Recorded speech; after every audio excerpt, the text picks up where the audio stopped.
Señor, sentir tu presencia a través también de tu palabra, como la hemos sentido a través de la alabanza. En el nombre poderoso de Jesús. Señor, gracias por la vida de los hermanos que han tenido a bien estar con nosotros, Señor. Bendícelos a cada uno de ellos. Bendice a los que nos han visitado también, Señor. En el nombre de Jesús. Amén y amén. Pueden sentarse, hermanos, y me regalan un vasito de agua. Gracias, mis hermanos. Estamos padeciendo mucho de la garganta, hermano, tremendo. No sé si es alergia al aire acondicionado, no sé, fíjense, probablemente, ¿verdad? El aire acondicionado a veces me molesta. Cuando voy en el carro, tengo que abrir el vidrio cuando pongo el aire acondicionado, porque inmediatamente empiezo a toser. Es como que algo en la garganta no me ayuda con el aire acondicionado. No sé si le podríamos bajar un poquito de temperatura al aire, hermano. No sé si alguien me ayuda a que le quitemos un poco de temperatura al aire acondicionado de acá, de este lado. Quizás eso es lo que me está molestando un poco. Bueno, hermano, las dos columnas. ¿Cuáles son esas columnas? Mire, hermano, una idea que yo tenía en mi corazón, que no hallaba cómo aterrizarla. Decía, ¿cómo? Porque este tema Dios me lo puso hace 2 meses, estando yo en Pearsall, Texas. Y ahí estaba yo una noche, hermanos, meditando esto, cuando abrí este pasaje de las dos columnas, y me vino a mi corazón así como muy fuerte este asunto. Entonces quiero que vean con ustedes las que tuvo Sansón. Muchas gracias, la bendiga.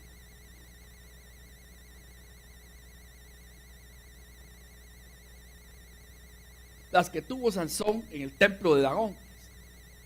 Ustedes saben, hermanos, que a Sansón, después de que se burlaron de él, después que se mofaron de él, después que ya Sansón había caído en un descrédito tremendo a causa de su pecado, Sansón, ustedes saben, hermanos, fue un hombre al que el Señor llamó desde muy jovencito, desde que estaba en el vientre de su madre. El Señor lo había consagrado para su obra. Le habían dado el voto nazareo. Ustedes se acuerdan lo que es el voto nazareo. El voto nazareo era que no se podían cortar el cabello, no podían beber sidra ni vino durante toda su vida, y además de eso tenían prohibido acercarse a cadáveres.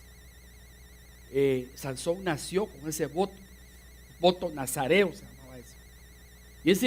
Y Dios por ángeles le anunció a los padres de Sansón que Sansón iba a ser un juez, que el Señor iba a levantar en Israel para juzgar a su pueblo. Y entonces Dios le dio un atributo maravilloso, ustedes lo han de saber, y fue la fuerza. Sansón era un hombre con una fortaleza inconmensurable, casi podría decir, casi caricaturesca, ¿verdad? Como ver ahora a Hulk, el hombre increíble, o a la mitología griega del famoso Hércules. O sea, Sansón, algunos dicen que es parte de la mitología hebrea, pero no, él realmente fue un hombre que incluso algunos dicen que no era ni musculoso, como algunos lo quieren hacer aparecer, ¿verdad? Como aparece en esta gráfica, en donde se ve un hombre realmente musculoso, y muchos dicen, no era ni musculoso, porque la fuerza de Sansón no devenía de sus atributos físicos. La fuerza de Sansón devenía de la unción que Dios derramaba sobre su vida, para que él en los momentos precisos sacara esa fortaleza que tenía sobrenatural de Dios para poder vencer a los enemigos. Pero desafortunadamente Sansón, hermanos, fue un hombre que confundió su llamamiento, confundió su llamado. Hermanos, y miren qué tremendo, porque gracias a Dios Sansón rescató ese llamado antes de morirse. Porque si no, se hubiera podido morir de una manera frustrante, sin haber cumplido el llamamiento que Dios le había dado a Sansón de poderle dar una victoria a su pueblo. Y ustedes, hermanos, recordarán, los que han leído la historia en el libro de los jueces, allá el capítulo 16, 17 del libro de los jueces, sabrán de recordar que Sansón, hermano, lamentablemente siempre fue un hombre, hermano, que tenía problemas para dominar sus pasiones, tenía un problemas para dominar sus deseos carnales. tenía problemas para dominar sus deseos por las mujeres. Y el problema de Sansón, hermanos, es que tenía problemas con las mujeres, ni siquiera de su propia tribu, sino que él anhelaba siempre las mujeres extrañas, a las mujeres afuera de la tribu donde Dios le había permitido a los hombres de aquella época poder hacer una familia. Sansón siempre era seducido y se sentía, hermano, cebado por ese placer morboso de estar metido entre mujeres extrañas. Y desde muy joven, aunque los papás nunca estuvieron de acuerdo con esa relación, hermano, Sansón de todas maneras se las llevó, se las presentó e hizo que se la aceptaran porque eso era lo que él quería, y después de todas maneras la volvió a perder. No solo no fue fructífera la relación por muchas razones, sino que de todas maneras la perdió. Y en su desilusión empezó a buscar consuelo otra vez en mujeres extrañas. Y esta vez se fue a meter con una que se llamaba Dalila. Eso es una historia muy tremenda, hermano, que tendríamos que tener un tiempo aparte para predicar sobre eso, pero yo solo lo quiero traer a colación para que ustedes miren la importancia de estar en medio de dos columnas, para que ustedes miren la importancia de lo que puede pasar cuando, hermano, en el plano espiritual y estratégico de Dios, óigame por favor esto, hermano, en el plano espiritual y estratégico de Dios, resulta que a veces Dios nos pone entre dos columnas. Quiero que por favor atiendan esto, hermano, porque aquí está la médula del mensaje. Ustedes lo van a ver a lo largo de lo que vamos a ir viendo los próximos 30 minutos. ¿Qué pasó con Sansón? Sansón, un hombre que Dios lo llamó, Dios lo estructuró para ser juez de Israel. Pero él se concentró más en el don que en su llamamiento. Hey, hermanos, a veces tenemos nosotros problemas, ¿verdad? Porque a veces Dios para nosotros tiene un ministerio de grandes niveles, de grandes quilates, de grandes proporciones, y en ese llamamiento Dios nos da dones. A veces nos da un don, un talento para cantar, a veces para tocar algún instrumento, a veces nos da alguna herramienta maravillosa para poder ser grandes en el reino. Pero a veces nos enamoramos más del instrumento, nos enamoramos más del elemento, del don que Dios nos da, que del llamamiento. Y hermano, eso fue lo que le pasó a Sansón. Sansón se resultó enamorando más de la fuerza que él tenía y de, hermano, especular con la fuerza que él tenía, que de entender el llamamiento que como juez Dios le había dado para juzgar al pueblo de Israel. No sé quiénes me están atendiendo acá. Gloria a Dios. Entonces, ¿qué pasó, hermano? Ustedes vean conmigo este detalle, hermano. Viene Sansón y la fuerza, él pensó que radicaba, fíjense, hermano, él pensó que la fuerza radicaba en su cabellera. Y por eso era que él no podía cortarse el cabello por el voto nazareo que les dije al principio que él tenía desde que nació. Voto nazareo, les repito, era no cortarse el cabello, no beber vino ni sidra y no acercarse a animales muertos. Eso tiene una connotación espiritual, pero no la vamos a ver hoy. Solo quiero llevarlos al punto de las dos columnas. Entonces, ¿qué sucedió, hermano? Otra vez seducido por Dalila, se va. Ella lo empieza, los enemigos de Israel, que eran los filisteos, Dalila era filistea, contratan a Dalila para que le diga a Dalila: saca el secreto de su fuerza, que te diga dónde está el secreto de su fuerza. Y hermano, por varias ocasiones, no sé si 3 o 4 ocasiones, creo que fue la tercera, y la tercera la vencida, dice, Sansón engañó a Dalila y le dijo que la fuerza de él estaba en que le hicieran una cosa, aunque le hicieran otra, le amarraban los pies, le amarraban las manos, hermano, y él se rompía como hilos lo que le ponían en su cuerpo. Era un hombre con una fortaleza sobrenatural maravillosa. Pero al fin, hermano, se dejó seducir por el encanto de Dalila.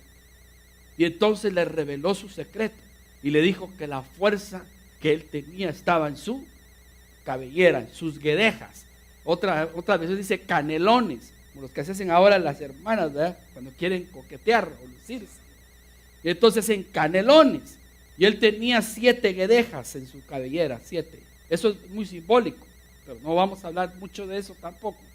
¿Y qué pasó, hermano? Le revela el secreto a Dalila, vienen y lo durmió en sus piernas, aquel bien cuajado, hermano, llegan con la tijerita fina, ¿verdad? Y rin, le hacen el corte que le hacen hoy los hermanos que se dejan como que son solo casquito aquí arriba. Y hermano, cuando se levanta, hermano Sansón, resulta que ya sus hermosas guedejas ya no estaban. Pero encima de eso, hermano, le sacaron los ojos. Después le quitaron su fuerza y le quitaron su visión. Es lo que nos ha pasado a muchos de nosotros, ¿verdad, hermano? Cuando descuidamos nuestra vida espiritual. Cuando descuidamos nuestra vida espiritual y nos enamoramos del pecado, hermano, porque hay que decirlo, nos enamoramos del pecado, a pesar de que Dios nos ha dado fuerzas extraordinarias para hacer sus proezas, para hacer sus proyectos, para servir en la iglesia, para dedicarnos a lo que Dios nos ha llamado, hermano, nos encaramelamos con el pecado. Y encaramelados con el pecado, viene el pecado, hermano, nos seduce y nos quita la fuerza. Ya nos queremos servir, ya no queremos ir a la iglesia, toda aquella pasión que teníamos antes por buscar el rostro del Señor, hermanos, se nos extingue, se nos acaba. Y encima de eso nos sacan los ojos. ¿Eso qué significa? Nos quitan la visión. Ya no tenemos expectativas espirituales. Antes teníamos proyectos para el próximo año, para los 3 próximos años, para los próximos 5 años. Sabíamos qué hacer, sabíamos qué queríamos lograr. Pero de pronto ya no tenemos propósitos. De pronto ya somos unos inútiles. De pronto ya no servimos para nada, hermano. Qué terrible. Pero miren, hermanos, qué misericordia. Porque Dios se acordó de Sansón. A pesar de que Sansón, hermano, había sido un infiel, a pesar de que Sansón había sido un hermano, un malagradecido, a pesar de que Sansón había sido un descuidado con su vida espiritual, le clamó a Dios con todas sus fuerzas. Y nosotros podemos ver que en Jueces capítulo 16, verso 29, que está aquí, hermano, lo leemos, dice que Sansón pidió que lo llevaran a donde estaban las columnas del templo de Dagón. Y entonces ya cuando estaba ahí, todo el mundo, más de 3,000 espectadores, riéndose a carcajadas de Sansón, mejor dicho. Y entonces él vino, hermano, y le clamó a Dios, y ese clamor le vino de lo más profundo de sus entrañas.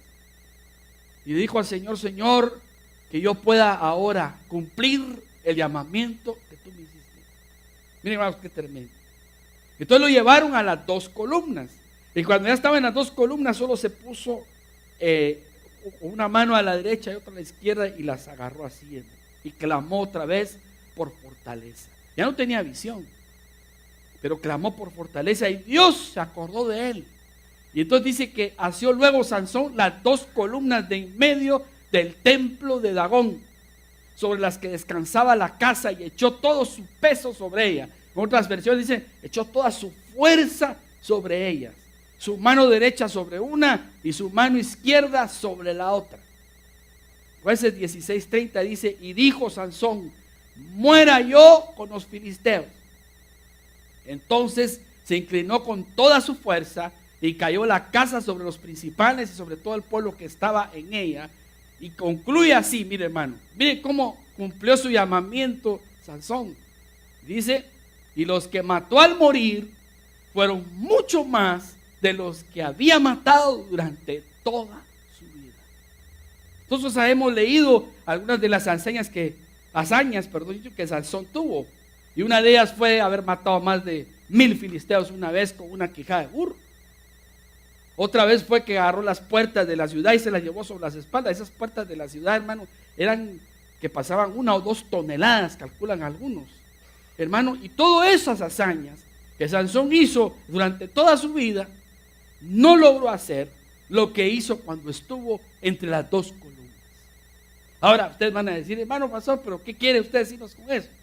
Los que quiero decir a ustedes, hermanos, que como que hay en el plano espiritual un punto estratégico para ubicarse en donde están las 2 columnas que puede derrumbar uno en el plano espiritual cuando uno quiere destruir al enemigo. ¿Están oyendo aquí, hermano? Sansón vino y supo que su ministerio estaba en ponerse en medio de las dos columnas. Lo que pasa es que lo hizo cuando él ya era un ciego, lo hizo cuando ya era un hermano, una persona desdeñada, una persona que la gente ya se burlaba de él porque ya no tenía la fortaleza ni la gracia que Dios le había dado de antes. Hermanos, yo no sé por qué situación están pasando las vidas de muchos de ustedes acá, pero como que Dios ahora te quiere poner, aún cuando tú ya te sientes ciego y sin fuerzas, Dios te quiere poner en medio de las dos columnas del templo de Dagón, para que cuando con tu clamor y con tu alabanza y a tu adoración y tu ¿cómo se llama, hermano? Tu necesidad de su presencia, tú te acerques hasta donde Dios te pueda poner en el punto donde puedas botar las dos columnas de tu más acérrimo enemigo. Ahora descubramos cuáles son esas dos columnas. Porque definitivamente, hermano, de que hay dos columnas las hay. Ahí con Sansón las subieron. Y eran estratégicas. Porque botando esas dos columnas que estaban en medio del templo de Dagón, con esa botó toda la estructura de la idolatría de los filisteos. Y encima de que botó toda la estructura idolátrica de los filisteos, mató a más de 3,000 que estaban en la terraza del templo, muriendo aún más ahí que en todo el ministerio que Sansón había tenido a lo largo de su vida. Ahora, fíjense, hermanos, qué tremendo. Yo los voy a ir llevando poco a poco en este asunto. También Cristo tuvo dos columnas, pero estas columnas no eran de construcción de mampostería, como diríamos acá, sino, o de cemento y ladrillo, como las del templo de Dagón. Las dos columnas en donde se ubicó el Señor, dice que en Mateo 27:38 crucificaron con él a dos ladrones, que igual que en Sansón, uno lo tuvo a la derecha y otro lo tuvo a la izquierda. Y los dos eran malos. La Biblia dice que los dos eran ladrones. En otras versiones dice malhechores. Ahí la tradición ha inventado de que uno era bueno y el otro era malo. Eso es mentira. Ladrón, ladrón. Robó, robó. ¿Sí o no? Ahora es curioso que ustedes miren conmigo, hermano, esta noche. Es curioso que ustedes miren conmigo que también al Señor lo pusieron entre dos columnas. Y cuando el Señor lo pusieron entre dos columnas, solo que estas eran humanas, el Señor le estaba diciendo al mundo: miren, para poder moverse en el plano estratégico espiritual, necesitamos ponernos entre las dos columnas que también se puso Sansón, para poder destruir todo el andamiaje espiritual de nuestros enemigos.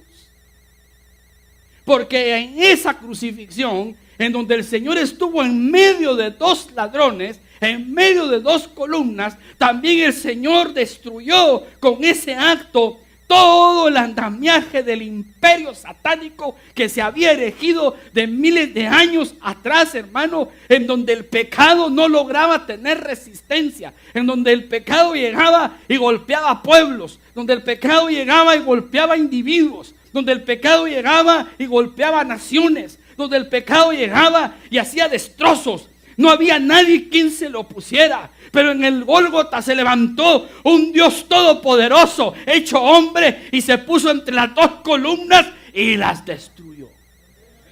Porque con ese acto el Señor mató al pecado. Con ese acto el Señor venció al enemigo. Con ese acto el Señor se emancipó sobre el pecado. Ahora el pecado ya no puede declarar victoria. La muerte misma ya no puede declarar victoria. Cristo la venció en la cruz del Calvario entre dos ladrones. Hermano, esto es glorioso. Si ustedes se dan cuenta, como que tiene sentido, hermano, el estar en medio de las dos columnas.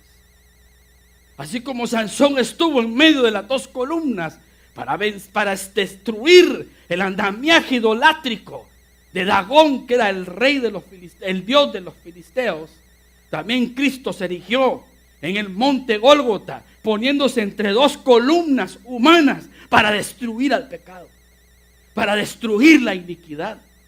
para destruir, hermano, el oprobio que provocó por mucho tiempo el pecado. Ahora, hermano, ninguno de nosotros puede sentirse derrotado por el pecado.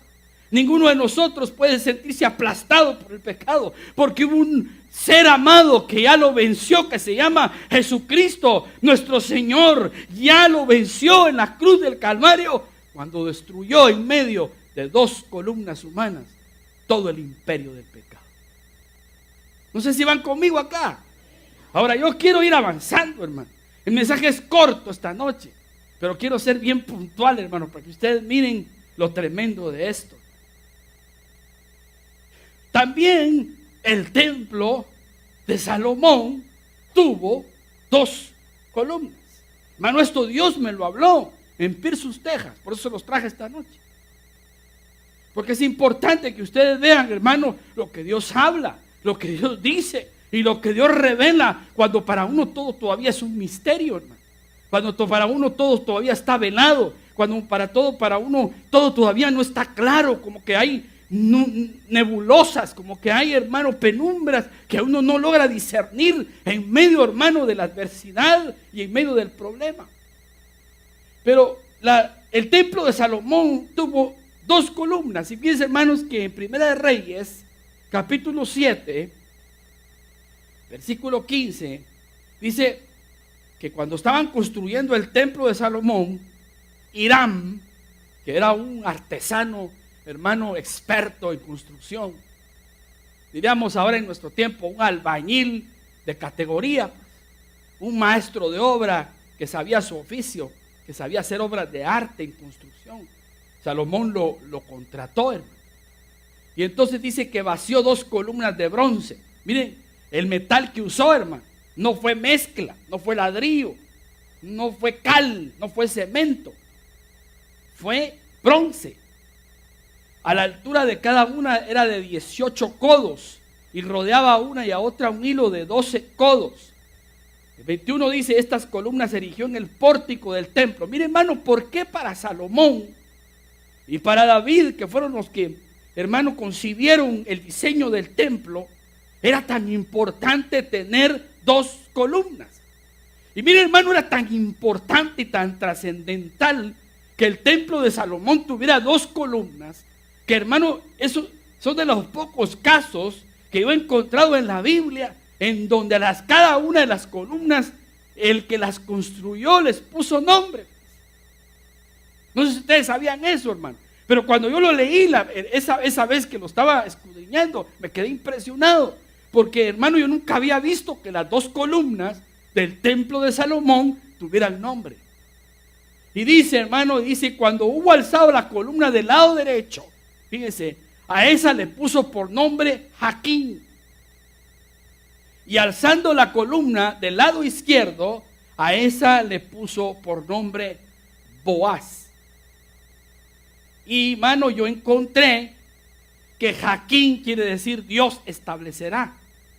Y Boaz quiere decir en Dios hay fortaleza.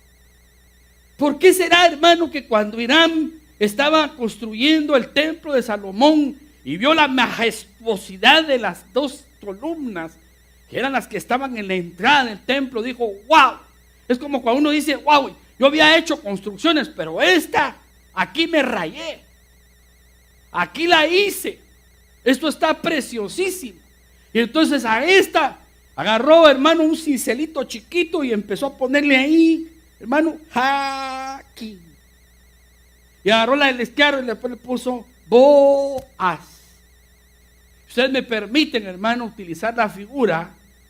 Quiere decir, hermano, que para él tenía tanta importancia esas 2 columnas que merecían tener un nombre. No sé si me están siguiendo aquí, hermano. Ahora miren estos detalles que yo quiero traerles.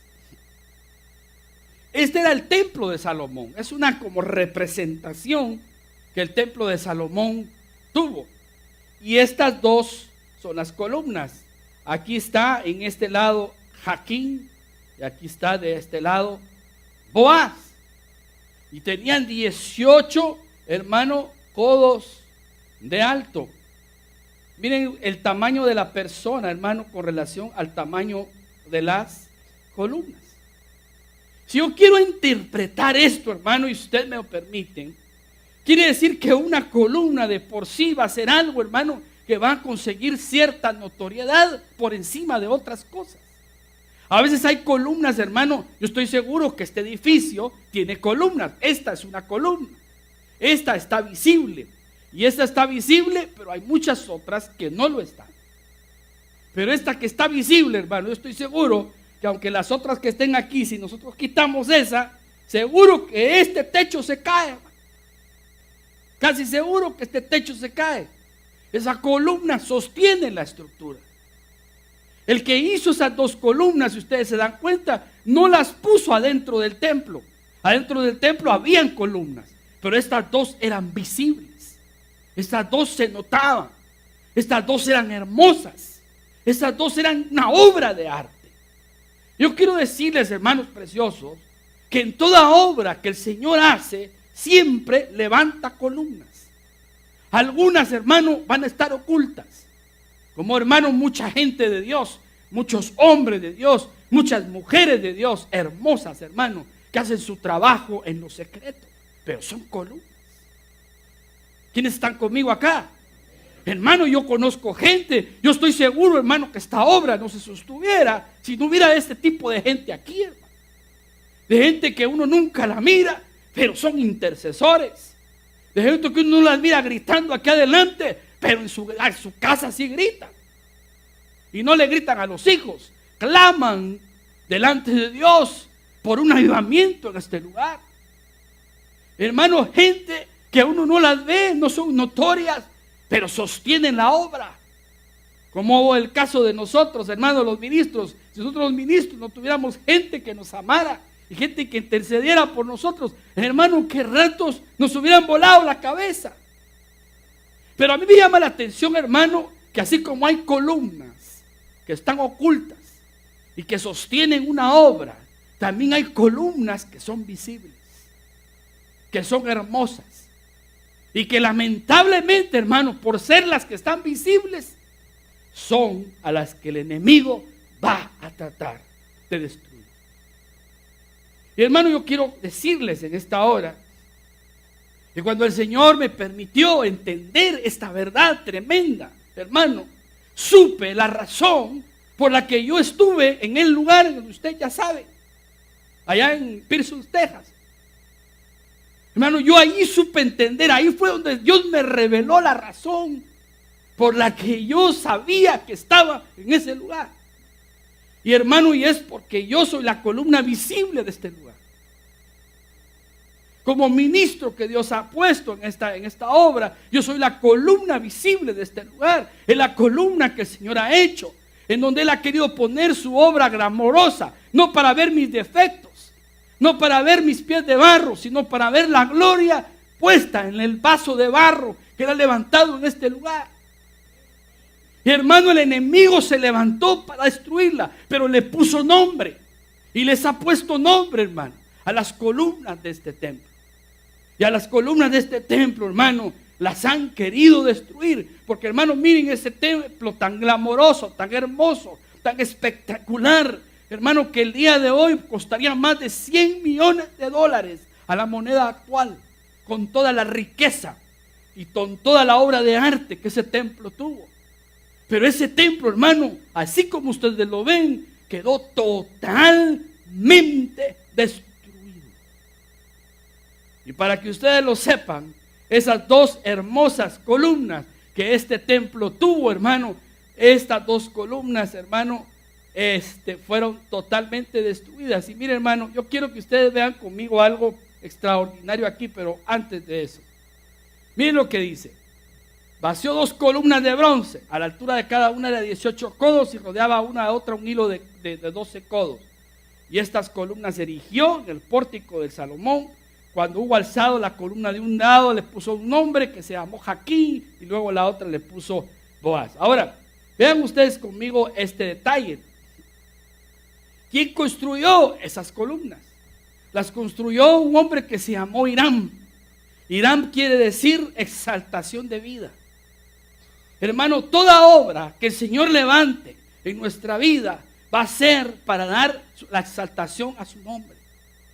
Toda la obra que el Señor quiera levantar a favor nuestro la va a hacer para poder, hermano, siempre decirle al mundo que Dios establecerá y que sobre esa promesa que el Señor le ha dado a tu vida, donde Él establecerá, va a ser en función y va a ser determinada por su fuerza.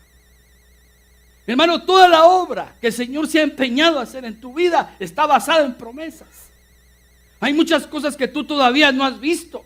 Hay cosas que todavía no verás en los próximos 5 años. Pero tienes promesa.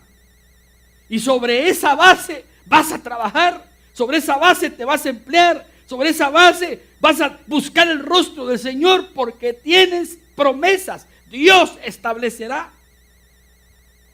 Si Dios ya te ha dado promesas, hermano. Hay promesas, hermano, que uno llega a los 50, a los 60 años de vida y no las mira. Y uno dice, Señor, pero si tú prometiste, es que Dios establecerá. Él ha puesto una columna en tu vida que se basa en sus promesas. Si Dios ha prometido restaurar tu casa, restaurar tu matrimonio, restaurar tu vida, Dios lo establecerá. Si Dios ha prometido que Él va a prosperar tu vida en lo económico y en lo espiritual, Dios lo establecerá. Tal vez ahora no lo has visto. Tal vez ahora sientes que estás lejos de esa promesa. Pero entonces ya no mires la columna del lado derecho. En la columna del lado derecho está donde Dios establecerá sus promesas. Cuando tú sientas que te faltan fuerzas, cuando tú sientas que ya no llegas, cuando tú sientas que, hermano, empiezas a agachar la cabeza porque el adversario te está destruyendo, entonces vete para la columna del lado izquierdo y dile: Jehová es mi fortaleza, Él me dará las fuerzas, Él me dará, hermano, el gozo y la templanza para poderlo lograr. Porque toda obra glamorosa está basada en 2 columnas. Ahora, ¿quién destruyó esas 2 columnas? Las destruyó un guardia. ¿De dónde? De la guardia presidencial de Nabucodonosor, rey de Babilonia. Hermano, yo no sé a qué chamán, a qué brujo, a qué hijo de las tinieblas levantaron, hermano, para irte a destruir tus columnas. Y, hermano, déjenme decirles algo. Lamentablemente, ese guardia, cuando vio las 2 columnas que adornaban y embellecían el templo de Salomón, las agarró enteras, hermano. Las agarró enteras. Y, hermano, las empezó a hacer pedacitos. Ya cuando las había hecho pedacitos, las metió en carretas llenas de bueyes y se las llevó para el imperio babilónico. ¿A cuánta gente, hermano, no le han destruido sus columnas? Porque déjenme decirles algo, hermano. Satanás también sabe que hay un principio espiritual. Así como Sansón supo que ponerse entre 2 columnas destruía al enemigo, así como también Cristo supo que ponerse entre 2 columnas vencía al pecado, también Satanás supo que ponerse entre las 2 columnas de la obra que Dios ha hecho en tu vida también te puede destruir. Es un principio espiritual. Ahora, hermano, yo les digo algo. Aquí en este lugar vinieron, hermano, potestades de las tinieblas a querer destruir las columnas de esta obra. A mí me han querido destruir, a mí me han querido botar, a mí me han querido hacer pedazos. Para un Dios glorioso que me ha dado las fuerzas y me ha dado la esperanza para creer que lo que Dios ha establecido permanecerá, y de Él vendrán sus fuerzas, y de Él vendrá su gozo, y de Él vendrán las reservas que necesitamos para poder ver sus promesas cumplidas. Yo estoy seguro, mis hermanos, que también alguien se ha puesto entre las 2 columnas que sostienen la vida de cada uno de ustedes. Y menos, miren, esto es tan tremendo que yo les quiero decir algo. Miren, su construcción estaba fundida de bronce. El bronce es figura de justicia, de integridad. Si tus 2 columnas están basadas en la justicia y la integridad, hermano, nadie te va a poder destruir. Esas columnas, hermano, tenían 8 metros de alto y 5.5 metros de circunferencia, hermano. Póngase a pensar en el tamaño de esas columnas, hermano. Era algo realmente espectacular.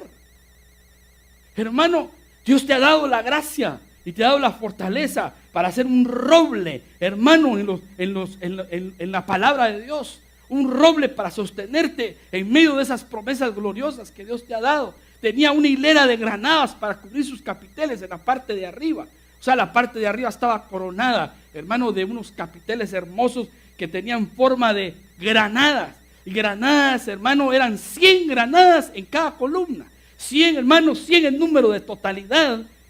Y las granadas son figura de fruto. Cuando tus columnas están coronadas, hermano, de frutos, en donde tú le estás diciendo al mundo, yo sí he cambiado, lo que me ha pasado a mí no es fábula, lo que me ha pasado a mí no es chiste, lo que me ha pasado a mí es real, yo tengo nueva vida, he cambiado mi vida, he botado mi vieja naturaleza. Antes era un borracho, ahora ya no lo soy. Antes era un mujeriego, ahora ya no lo soy. Antes era un vividor, ahora ya no lo soy. Antes era un mentiroso, ahora ya no lo soy. Y eso te va a dar el carácter para hacer una columna. Tenía también, hermano, en la parte de arriba forma de lirios. El lirio es figura, hermano, del lirio de los valles, que es Cristo. En el libro Cantar de los Cantares dice: eres el lirio de los valles, eres la rosa de Sarón. Lirio de los valles es Cristo, y Cristo fue probado. Porque cuando, hermano, en la Biblia hablamos de valles, hablamos de prueba. Cuando hablamos de que un lirio crece en los valles, es una flor preciosa y hermosa, vestida, hermano, con hermosura, que nace en medio de la prueba. Cantares capítulo 2, verso 1 dice que el lirio nace en los valles, el lirio nace en la prueba. Hermano, si tú estás, hermano, rodeado, adornado de lirios, quiere decir que eres un hombre y una mujer probada. Un hombre y una mujer probado.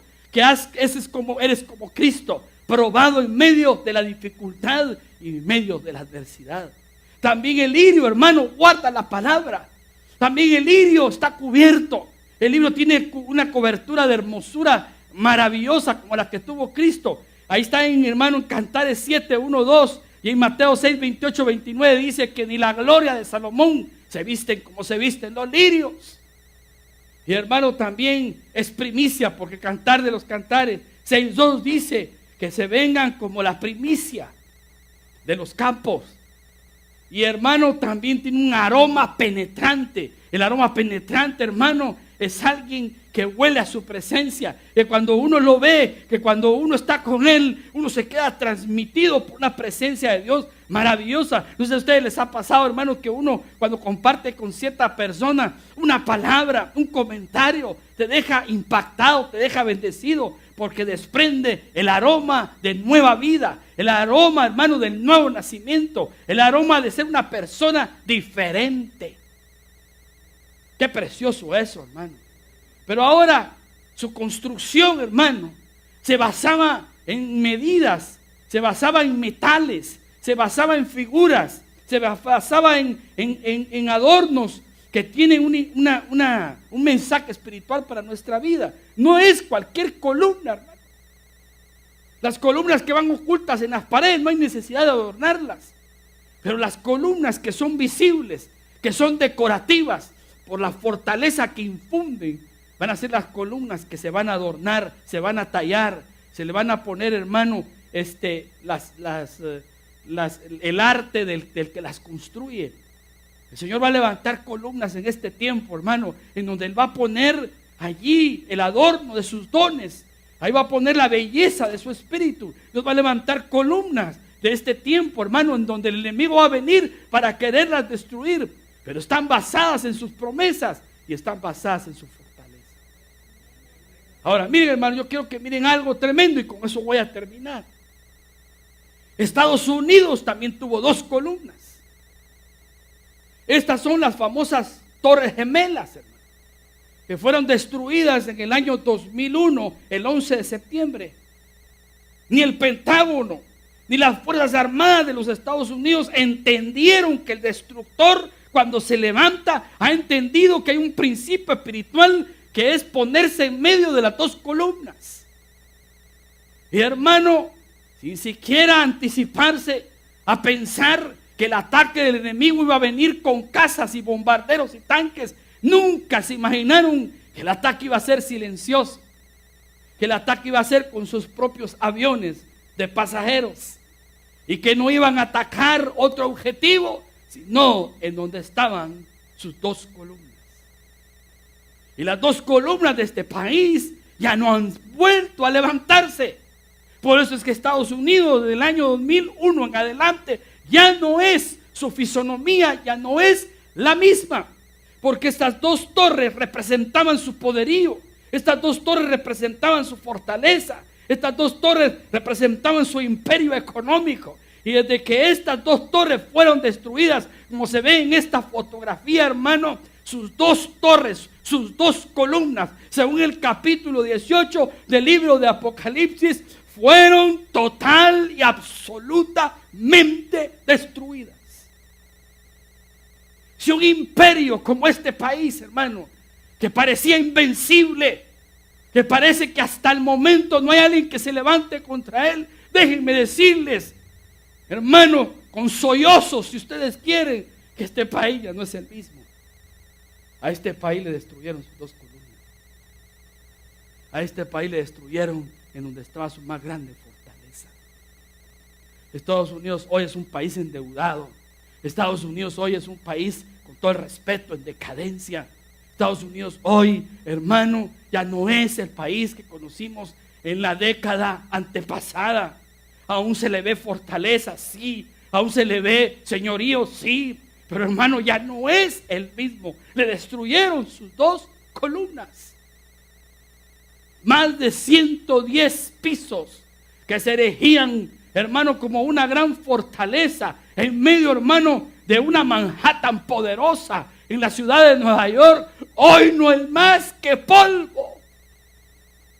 El capítulo 18 del libro de Apocalipsis anticipó la destrucción de las dos columnas de los Estados Unidos. Cuando dijo, y dirán, ay, ay, en una hora ha sido declarada su destrucción. Una torre fue atacada a las 8:03 y la otra a las 8:05. En menos de una hora, las dos torres habían quedado hechas polvo. Lean el libro de Apocalipsis capítulo 18 y ahí está la profecía de las dos columnas que destruyó el enemigo de esta Babilonia económica. Ahora, hermanos, yo quiero terminar acá. Miren, un mensaje tan corto, le he llevado casi más de 30 minutos explicar. Pero hermano, déjame decirte algo. Si Satanás sabe que metiéndose entre las dos columnas puede destruir hasta un imperio, ¿cómo no va a tratar de meterse en medio de tu corazón para destruir lo que Dios te ha puesto y lo que Dios te ha levantado? Yo he conocido hombres titanes, hombres grandes en Dios, hermano, con ministerios poderosos que hoy están sumidos en la ruina. Sus ministerios están acabados porque no entendieron que Satanás también se mete entre las dos columnas. Así como Sansón supo que metiéndose entre las dos columnas podía destruir y desbaratar el templo y la estructura de Dagón, así como Cristo supo que metiéndose entre dos columnas humanas iba a destruir el pecado, así como el capitán de la guardia del rey Nabucodonosor supo que metiéndose al templo de Salomón entre las dos columnas y destruirla, iba a destruir toda su espiritualidad. También supo Satanás que metiéndose entre las dos columnas de este país iba a destruir un imperio. ¿Cuáles son esas dos columnas? Una, las promesas que Dios te ha dado. Y dos, que tu fortaleza viene de lo alto. Y no viene de personas, no viene de ministerios, no viene de denominaciones, no viene de privilegios, no viene de la posición que tú ocupas en la iglesia. Viene del que el único que dice que Él da fuerzas como las del águila para levantarte en medio de la tempestad y ponerte por encima de las circunstancias. Hermano precioso que estás aquí, el 2012 probablemente para muchos de los que están aquí ha sido un año de fracasos, Ha sido un año en donde no lograron nada. Pero déjame decirte algo. Haz un balance. Haz un debe y un haber en tu contabilidad espiritual. Y te vas a dar cuenta que aunque hayas visto cifras en rojo, aunque hayas visto, hermano, que hay solo pérdidas, porque solo han habido experiencias dolorosas, experiencias que te han devastado, al final te vas a tener que poner entre tus dos columnas. No, Señor, yo soy un hijo con promesas y tengo a un Dios que me fortalece en medio de la debilidad. Aleluya. Yo quiero terminar esta noche diciéndoles, hermano, que el 2013 es un año, hermano, de compromiso para tu vida. Un año en el que no tienes que dejar que te aplasten como lo hicieron en el 2012. Porque Satanás te vio, Satanás supo que poniéndote en medio de ti te iba a destruir y te iba a desbaratar. Pero el Señor de la gloria se ha levantado como poderoso gigante para decirte esta noche a través de la voz de este ministro: no estás solo, no estás solo. Yo estoy por ti, yo morí por ti, yo te levanté. Por eso resucité al tercer día, para poderte dar las fuerzas que tú necesitas en medio de tu debilidad. Hermano, yo podría decirles que en mi caso personal, si yo mirara el 2012 y hago solo para atrás, miro ruinas, hermano. Solo miro ruinas. Yo las miro. Pero el Dios que yo tengo no ve ruinas.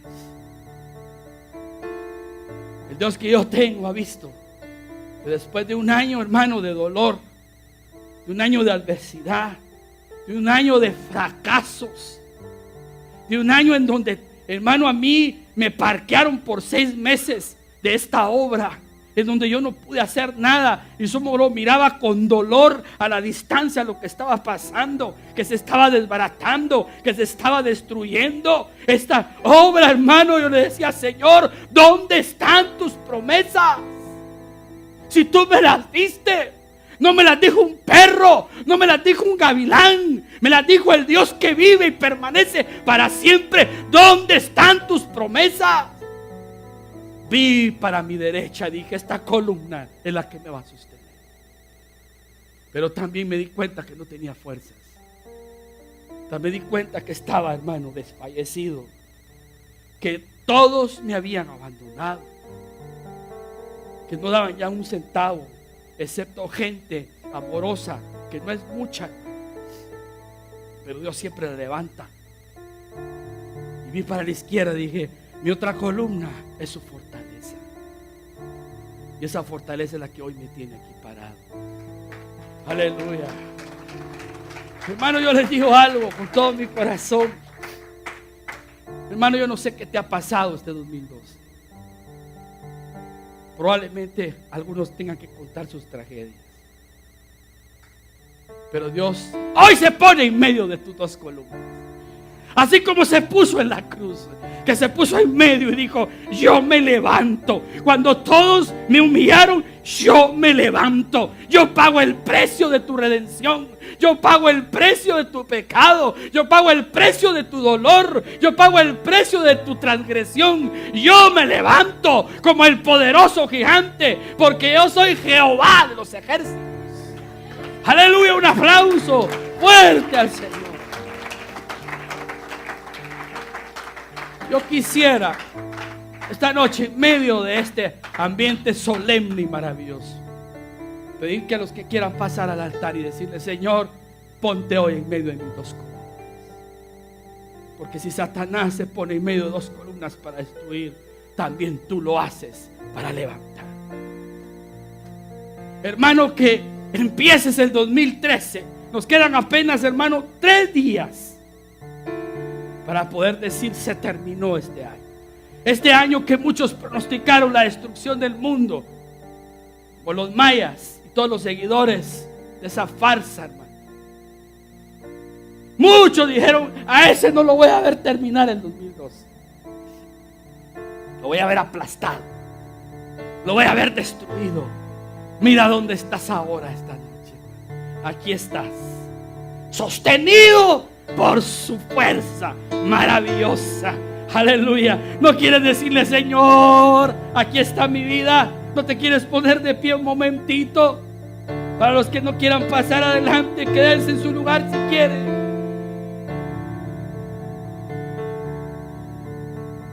Si Satanás se puso en medio de las dos torres gemelas y destruyó este imperio, destruyó este país, hermano, que era el emblema de la riqueza y de la prosperidad en el mundo, ¿cómo no lo va a hacer para destruirnos a nosotros, hermano? Pero también Dios entiende este principio espiritual, y Dios ha levantado tu vida en medio de dos columnas. Yo proclamo en tu vida, hermano, victoria total, aunque ahorita no se vea.